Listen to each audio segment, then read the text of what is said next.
नड्डा करेंगे भाजपा की विजय संकल्प यात्रा का आगाज। पूरे प्रदेश में संकल्प यात्रा 4,500 किलोमीटर की दूरी करेगी तय।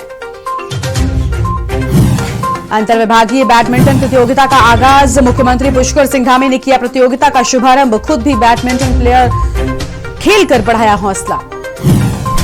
दिल्ली के डिप्टी सीएम मनीष सिसोदिया ने की कुमाऊं के बागेश्वर जिले में 2 बड़ी जनसभाएं। 1 बजे बागेश्वर में प्रेस कॉन्फ्रेंस करेंगे डिप्टी सीएम सिसोदिया। धामी सरकार का राज्य आंदोलनकारियों को तोहफा। सरकार ने राज्य आंदोलनकारियों की पेंशन में की बढ़ोतरी। सरकार ने जारी किया आदेश। पीएम की संभावित रैली को लेकर बीजेपी ने झोंकी ताकत। अंतर्राष्ट्रीय स्टेडियम में होनी है पीएम की विशाल रैली। 1 लाख से अधिक भीड़ जुटाने का लक्ष्य। बर्फबारी से सर्द हवाओं की चपेट में उत्तराखंड। मसूरी में तापमान -1 डिग्री। अगले 3 दिन के लिए ये चेतावनी। आप देख रहे हैं के न्यूज, खबरों का सारथी। नमस्कार, मैं हूं गरिमा वाजपेयी और आप देख रहे हैं खबर उत्तराखंड। खबर देहरादून से है, जहां बीजेपी की विजय संकल्प यात्रा का आगाज आज हुआ है और राष्ट्रीय अध्यक्ष जेपी नड्डा करेंगे यात्रा का आगाज। आज से 5 जनवरी तक पूरे प्रदेश में निकलेगी विजय संकल्प यात्रा और जनता को बताया जाएगा विकास कार्यों का लेखा जोखा। सरकार के कार्यों पर जनता से आशीर्वाद मांगेगी यात्रा और बीजेपी की विजय संकल्प यात्रा का आगाज आज से राष्ट्रीय अध्यक्ष जेपी नड्डा करेंगे यात्रा का आगाज। आज से 5 जनवरी तक पूरे प्रदेश में निकलेगी विजय संकल्प यात्रा। तो अहम खबर आपको बता दें, जहां पर सरकार के कार्यों पर जनता से आशीर्वाद मांगेगी यात्रा। इस वक्त की अहम खबर। और जेपी नड्डा यात्रा का आगाज करेंगे। बीजेपी की विजय संकल्प यात्रा का आगाज आज से शुरू हो रहा है और राष्ट्रीय अध्यक्ष जेपी नड्डा करेंगे यात्रा का आगाज। अहम जानकारी आपको बता रहे हैं, जहां पर आज से 5 जनवरी तक पूरे प्रदेश में निकलेगी विजय संकल्प यात्रा। तो इस वक्त की बड़ी खबर आपको बता रहे हैं देहरादून से। बीजेपी की विजय संकल्प यात्रा का आगाज आज से शुरू हो रहा है। राष्ट्रीय अध्यक्ष जेपी नड्डा यात्रा का आगाज करेंगे। बड़ी खबर, जहां पर आज से 5 जनवरी तक पूरे प्रदेश में निकलेगी विजय संकल्प यात्रा। जनता को बताया जाएगा विकास कार्यों का लेखा जोखा।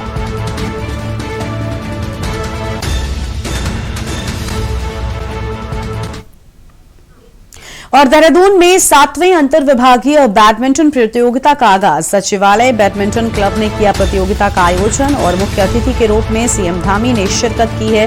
प्रतियोगिता में कुल 32 टीमों ने किया प्रतिभाग। विशिष्ट अपर सचिव पेयजल ने स्वर्गीय संदीप मोहन को दी श्रद्धांजलि। कार्यक्रम में सीएम धामी ने भी खेला बैडमिंटन। 7वें अंतरविभागीय बैडमिंटन प्रतियोगिता का आगाज हुआ। मुख्य अतिथि के रूप में सीएम धामी ने की शिरकत। इस वक्त की अहम खबर आपको बता रहे हैं, जहां पर मुख्य अतिथि के रूप में सीएम धामी ने कार्यक्रम में शिरकत की और कार्यक्रम में सीएम धामी ने भी बैडमिंटन खेला है। तो इस वक्त की बड़ी खबर, जहां 7वें अंतरविभागीय बैडमिंटन प्रतियोगिता का आगाज हुआ और मुख्य अतिथि के रूप में सीएम धामी ने शिरकत की है। विभागीय जो बैडमिंटन प्रतियोगिता हो रही है स्वर्गीय संदीप चमोली के नाम से। चमोली हमारे बहुत ही एक अच्छे अधिकारी भी थे, एक अच्छे उससे पहले कार्यकर्ता भी थे। सभी लोग उनको बड़ा मानते थे और हम बड़ा उनका भावपूर्ण स्मरण भी कर रहे हैं, क्योंकि मेरे साथ भी संदीप चमोली का बहुत पुराना रिश्ता था। हम साथ साथ में युवा मोर्चा के कार्यकर्ता के रूप में एक साथ काम करते थे। तो निश्चित रूप से आज हम उनको स्मरण भी करते हैं, अपनी श्रद्धांजलि भी अर्पित करते हैं और साथ ही इस प्रकार के कार्यक्रम प्रत्येक वर्ष यहाँ पर आयोजित किए जाते हैं। निश्चित रूप से खिलाड़ियों को अंतर्विभागीय सभी एक दूसरे से मिलने का सबको अवसर प्रदान होता है और इससे हमारी प्रतिभाओं को आगे आने का अवसर मिलता है। मैं अपनी सभी को शुभकामनाएं देता हूँ। और अगली खबर देहरादून से है, जहां दिल्ली के डिप्टी सीएम मनीष सिसोदिया का कार्यक्रम और कुमाऊं के बागेश्वर जिले में 2 बड़ी जनसभाएं। बागेश्वर के गरुड़ में विशाल जनसभा को करेंगे संबोधित। 1 बजे बागेश्वर में प्रेस कॉन्फ्रेंस करेंगे डिप्टी सीएम मनीष सिसोदिया। दिल्ली के डिप्टी सीएम मनीष सिसोदिया का कार्यक्रम है। शाम 3 बजे कपकोट के कांडा में करेंगे जनसभा को संबोधित। डिप्टी सीएम मनीष सिसोदिया के दौरे से हलचल बढ़ी हुई है। अहम खबर आपको बता रहे हैं, आप जनसभाओं के जरिए फूकेगी चुनावी बिगुल। तो दिल्ली के डिप्टी सीएम ने हुंकार भर दी है। शाम 3 बजे कपकोट के कांडा में करेंगे जनसभा को संबोधित। अहम खबर आपको बता रहे हैं, जहां पर डिप्टी सीएम मनीष सिसोदिया के दौरे से हलचल बढ़ी हुई है और आप जनसभाओं के जरिए चुनावी बिगुल फूंकेगी। अहम खबर आपको बता दें, जहां पर दिल्ली के डिप्टी सीएम मनीष सिसोदिया का एक कार्यक्रम है और चुनाव नजदीक आने के बाद सभी पार्टियां एक्टिव मोड में अब दिखाई दे रही हैं।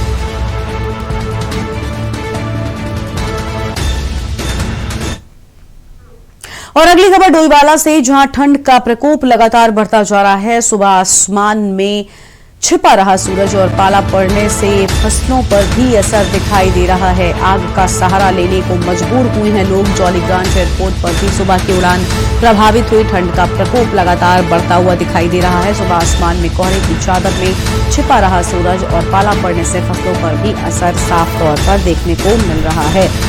तो अहम खबर आपको बता रहे हैं, जहां पर ठंड लगातार बढ़ती जा रही है, ठंड का प्रकोप लगातार बढ़ता जा रहा है और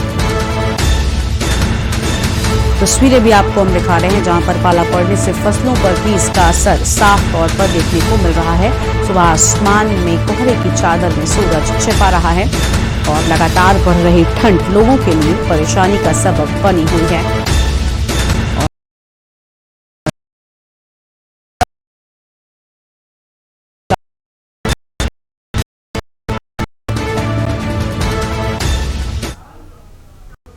और अगली खबर काशी से, जहां पर जिला मुख्यालय जोड़ने वाले मुख्य मार्ग पर खतरा जो है वो बढ़ा हुआ है और पहाड़ी से लगा बड़ा बोल्डर दे रहा मौत को दावत। बड़े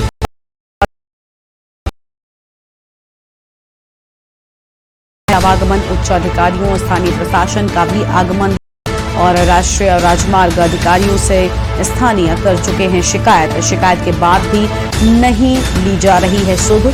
राजमार्ग विभाग कर रहा है बड़े हादसे का इंतजार। तो बड़े हादसे का इंतजार हो रहा है। उच्च अधिकारियों और स्थानीय प्रशासन का भी यहां से आवागमन रहता है और तस्वीर भी आपको हम लगातार दिखा रहे हैं, जहां पर हादसा कभी भी हो सकता है, लेकिन अब तक इसकी सुध नहीं ली जा रही है। हालांकि पूरे मामले की शिकायत भी की जा चुकी है। और अगली खबर देहरादून से, जहां पेयजल सप्लाई सिस्टम को मजबूत करने की कवायद तेज हो गई है। उत्तराखंड के 38 नगरों में मिलेगा भरपूर पेयजल। पहले फेज में 38 नगरों के लिए 1600 करोड़ की योजना और दूसरे फेज में 18 नगरों के लिए 1000 करोड़ खर्च होंगे। जायका से बजट की व्यवस्था और केंद्र सरकार के समक्ष रखा गया प्रोजेक्ट। अहम खबर आपको बता रहे हैं, पेयजल सप्लाई सिस्टम को मजबूत करने की कवायद। उत्तराखंड के 38 नगरों को मिलेगा भरपूर पेयजल। तो उत्तराखंड के 38 नगरों को भरपूर पेयजल मिलने की बात कही गई है। और देहरादून से अहम खबर, जहां सीमा पर अब आपको बता दें कि केंद्र सरकार के समक्ष रखा गया है प्रोजेक्ट। देहरादून से अहम खबर आपको बता रहे हैं, जहां पर पेयजल सप्लाई सिस्टम को मजबूत करने की कवायद तेज हो गई है।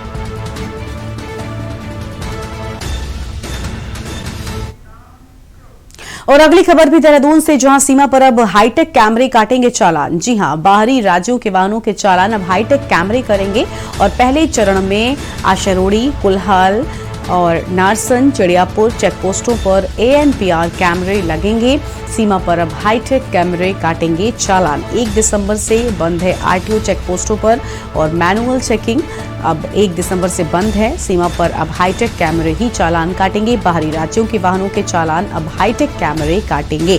तो अहम खबर आपको बता रहे हैं देहरादून से, जहां पर सीमा पर अब हाईटेक कैमरे काटेंगे चालान। 1 दिसंबर से RTO चेकपोस्टों पर मैनुअल चेकिंग को बंद किया गया हुआ है और ANPR कैमरे लगा दिए गए हैं। सीमा पर अब हाईटेक कैमरे चालान काटेंगे।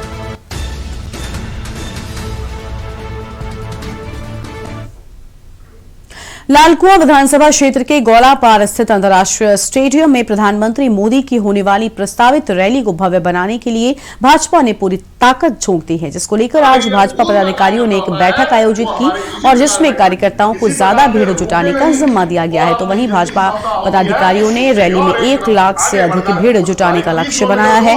यहाँ लालकुआं के हल्दूचौड़ स्थित बैकंट हॉल में नैनीताल भाजपा जिलाध्यक्ष प्रदीप बिष्ट ने कहा कि अध्यक्षता में एक बैठक आयोजित की गई और उक्त बैठक में प्रधानमंत्री मोदी की प्रस्तावित रैली की तैयारियों को लेकर फीडबैक कार्यकर्ताओं से लिया गया है। बैठक में नैनीताल जिले के सभी संगठन नेताओं और लालकुआं विधानसभा के पदाधिकारियों को रैली की तैयारियों को लेकर दिशा निर्देश दिए गए, जिसमें तय हुआ कि रैली में हर बूथ से लोगों की उपस्थिति होनी चाहिए। आगे बढ़कर उस 30 किलोमीटर दूर और फिलहाल एक छोटे से ब्रेक के लिए यहां पर रुकते हैं, जल्द लौटेंगे। आप देख रहे हैं के न्यूज, खबरों का सारथी। 2017 से पहले जो लड़के हैं गलती हो जाती है बोलकर छूट जाते थे। 2017 के बाद उन अपराधियों पर होती है कार्रवाई। फर्क साफ है। 2017 से पहले मेरठ से दिल्ली पहुंचना था दूभर। 2017 के बाद दिल्ली बस 1 घंटे दूर। फर्क साफ है। 2017 से पहले कर्ज के बोझ तले दबा था किसान। 2017 के बाद कर्ज माफी से हुआ है खुशहाल। फर्क साफ है। 2017 से पहले भैंस ढूंढने वाली पुलिस 2017 के बाद अपराधियों को काबू करती है। फर्क साफ है। जुबान के लिए उड़ चला गैरों की ज़मीं पर, खुशबू अपने पन की ढूंढता। दूर कितना भी जा, इस जुबान से दूर ना जा पाओगे। विमल, बोलो जुबान केसरी। आप देख रहे हैं के न्यूज, खबरों का सारथी। ब्रेक के बाद आप सभी का स्वागत है। और उत्तराखंड हाईकोर्ट ने देहरादून के ऋषिकेश में आवासीय भवनों की आड़ में नक्शे पास कराकर कमर्शियल भवन बनाए जाने के खिलाफ दायर जनहित याचिका पर सुनवाई करते हुए राज्य सरकार व निर्माणकर्ता अनीता बहल को नोटिस जारी कर 3 सप्ताह में जवाब करने को कहा है। मामले की सुनवाई मुख्य न्यायाधीश RS चौहान व न्यायमूर्ति NS धनिक की खंडपीठ में हुई और कोर्ट ने MDDA से पूछा है कि जब याचिकाकर्ता ने पहले शिकायत करती थी तो आपने अंतिम समय में शील्ड कैसे किया, जबकि पैसे पहले ही किया जाना था। वहीं विपक्षी अनीता बहल ने से भी पूछा है कि आपने नक्शा आवासीय भवनों का पास कराया, उसके बाद आपने कैसे व्यवसायिक भवन बना दिया। याचिकाकर्ता ने मांग की है कि आवासीय भवनों के नक्शे की आड़ में बनाए जा रहे व्यवसायिक भवनों पर रोक लगाई जाए। तो हाईकोर्ट पहुंच चुका है ये पूरा मामला। नैनीताल से अहम खबर आपको बता दें, जहां पर कमर्शियल भवन बनाए जाने के खिलाफ याचिका दायर की गई है। नैनीताल से अहम खबर।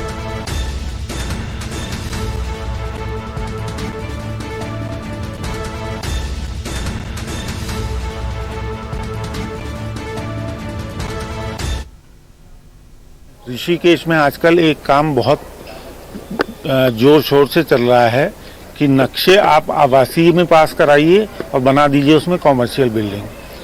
तो जो रिस्पोंडेंट नंबर 6 इस केस की थी, श्रीमती अनीता बहल, उन्होंने MDDA को एश्योरेंस दिया था कि मैं जो है क्या कहते हैं एक आवासीय भवन बनाने जा रही हूँ जिसमें कोई व्यावसायिक फ्लैट या दुकानें नहीं होंगी। ये अंडरटेकिंग भी उन्होंने MDDA को दी थी और 100% एरिया में 35% छोड़ के बनाना था। और इस सब याचिकाकर्ता के बार बार शिकायत करने के बाद भी उन्होंने उसके ऊपर 6 फ्लैट और अपने लिए एक सुपर फ्लैट बनवा लिया।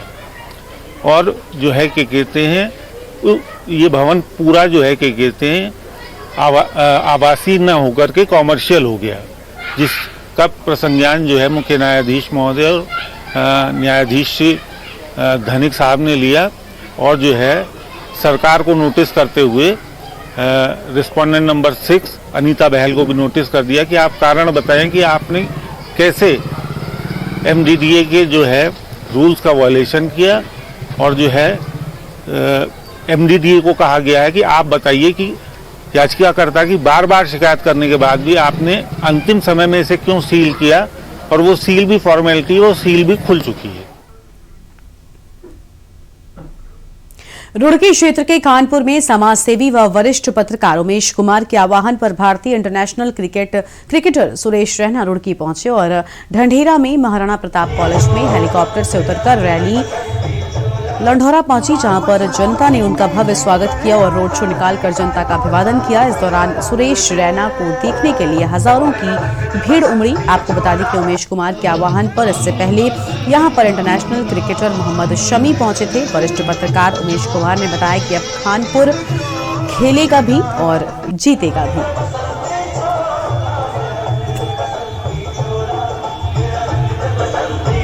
11 बजे हम लोग ढंढेरा लैंड किए थे महाराणा प्रताप कॉलेज में, और उसके बाद हम लोगों ने वहाँ से रोड शो शुरू किया। रोड शो शुरू करके हम लक्सर तक आए फिर यहाँ हेलीकॉप्टर से हम लोग दल्लावाला गए, वहाँ पर एक जनसभा थी और उसके बाद अभी वापस आए यहाँ से।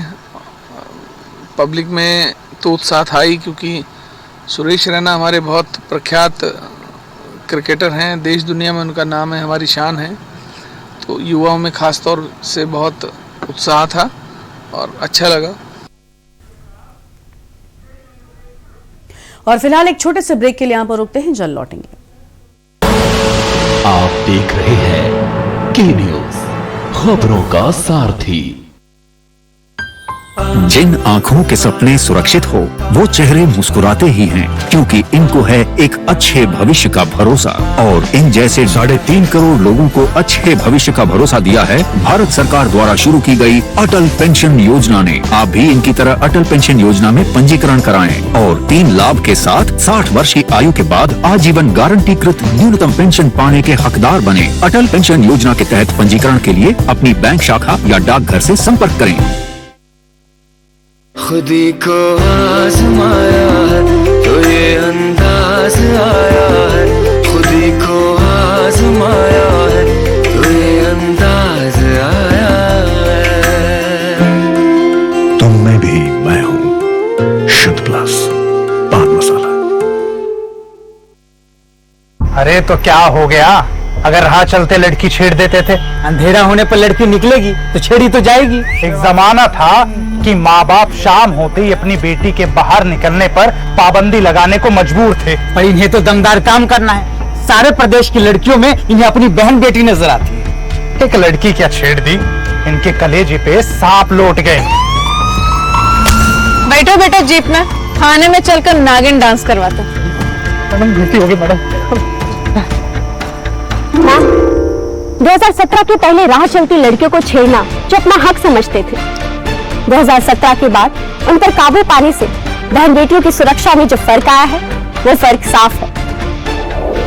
फर्क साफ है। आप देख रहे हैं के न्यूज, खबरों का सारथी।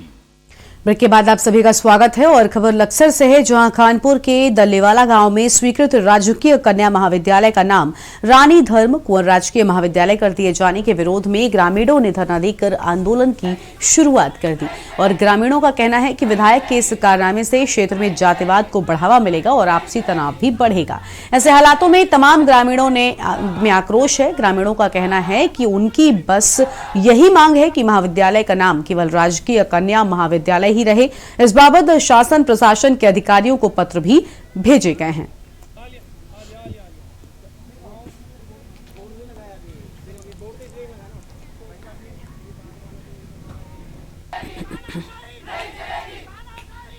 हमारा क्षेत्र रानी धर्म कुंवर नाम को लेकर पूरा क्षेत्र आक्रोशित है, क्योंकि हमारे क्षेत्र के विधायक कुंवर प्रणव सिंह चैंपियन ने अपनी परदादी के नाम पर रानी धर्म कुंवर नाम कर दिया है। निरस्त करे हमारा, हम राज के नाम से जो है खुश है। इसमें राज के नाम से जो है हमारी सभी बेटियों को, जितने भी यहाँ पढ़ते हैं सभी को बराबर सम्मान मिलता है, समरसता की भावना आती है। इसलिए मैं अनुरोध करता हूँ उत्तराखंड सरकार से भी कि इस नाम को जितनी जल्दी हो सकता है बंद करे। अगर ये नहीं किया गया, पुनः वापसी नहीं किया गया, तो इसके लिए हम अनशन, आमरण अनशन, चक्का जाम, हम कुछ भी करने के लिए विवश हैं।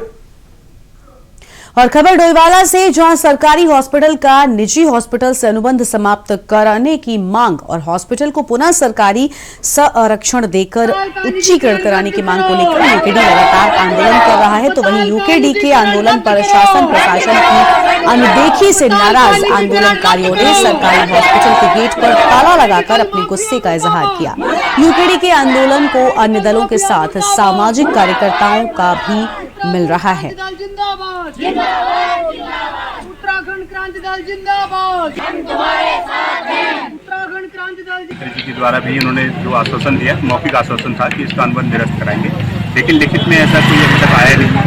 और ये जो फर्स्ट रेफरल यूनिट कहा जाता है, जिसमें 24 घंटे आपातकालीन सेवाएं देने की उद्घाटन हुआ था, और दूसरा ये अनुबंध की कुछ सेवा शर्तें थी जो हिमालयन हॉस्पिटल के साथ अनुबंध किया गया था, लेकिन ना तो ये FRU की तरह काम कर रहा है, ना ये अनुबंध की सेवा शर्तों के तहत काम कर रहा है, और ना ही मंत्री जी का आश्वासन जो है अभी तक पूरा हुआ है। इसी के विरोध स्वरूप आज हमने यहाँ पे तालाबंदी रखी थी और अभी हम लोगों ने इस अस्पताल की तालाबंदी इसी के लिए।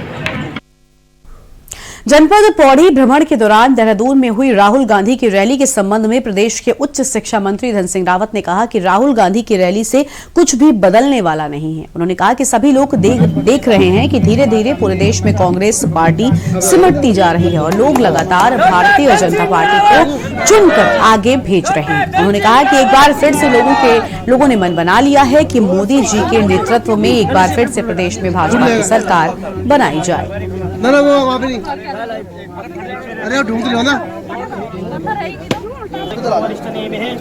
अब पूरे देश में जो कांग्रेस की हालत है वो देख तो रहे आप क्या हालत है। आज कांग्रेस पूरे देश में सिमट चुकी है और अब लोगों ने मन बना दिया है भारतीय जनता पार्टी को जिताने का। मोदी जी को नेतृत्व फिर एक बार लोग चाहते हैं कि मोदी जी बहुत अच्छा काम कर रहे हैं। उत्तराखंड की जनता चाहती है कि पूर्ण बहुमत की सरकार फिर भाजपा की बननी चाहिए। बरसों से नगरवासियों के मन में पनप रही मुराद आज पूरी हो गई जब सरकार द्वारा नगर के वासियों को मालिकाना हक देने की घोषणा हुई है। आपको बताते चलें कि लालकुआं में लंबे समय से लोगों की बसासत है, किंतु यहां के लोगों को मालिकाना हक प्राप्त नहीं था। क्षेत्र के जनप्रतिनिधियों और क्षेत्र की जनता के लगातार प्रयासों से यह मालिकाना हक शहरवासियों को मिला है और इस बारे में बोलते हुए क्षेत्र के विधायक नवीन चंद्र दुमका ने कहा कि प्रथम चरण में 10 लोगों को पट्टे वितरित किए जाने की तैयारी हो चुकी है और सरकार के द्वारा पट्टे मिल जाने के बाद नगरवासियों को भूमि का अधिग्रहण मिल जाएगा और साथ ही वो अन्य सुविधाएं हैं वो भी सुलभता से प्राप्त हो सकेंगी।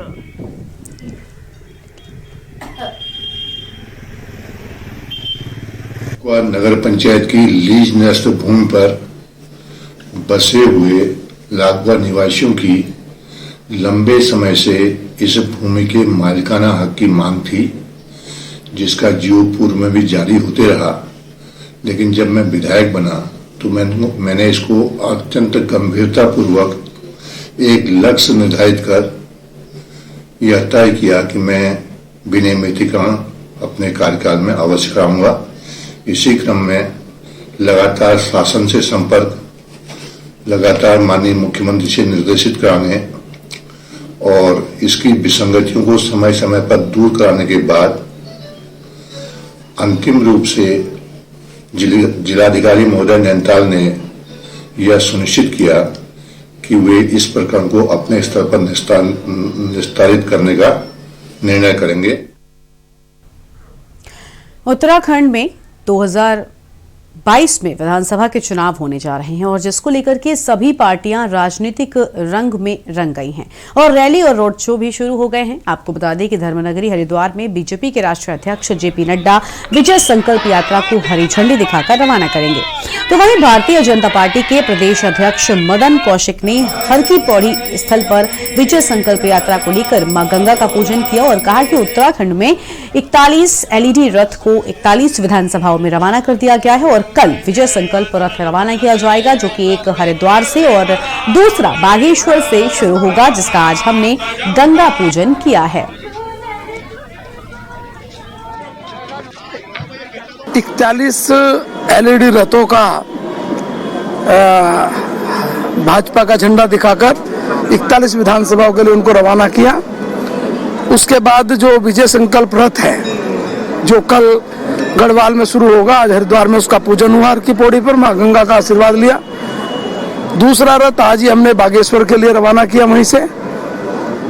परसों सुबह बागनाथ भगवान की पूजा करके वो वहां से कुमाऊं के लिए शुरू होगा। ये दोनों हमारी विजय संकल्प यात्राएं एक हरिद्वार से एक बागेश्वर से शुरू होगी।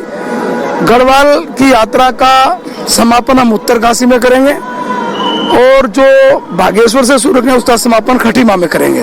तो इस प्रकार से ये हमारी दोनों विजय संकल्प यात्राएं आज से शुरू होकर जनवरी के फर्स्ट वीक में समाप्त होंगे।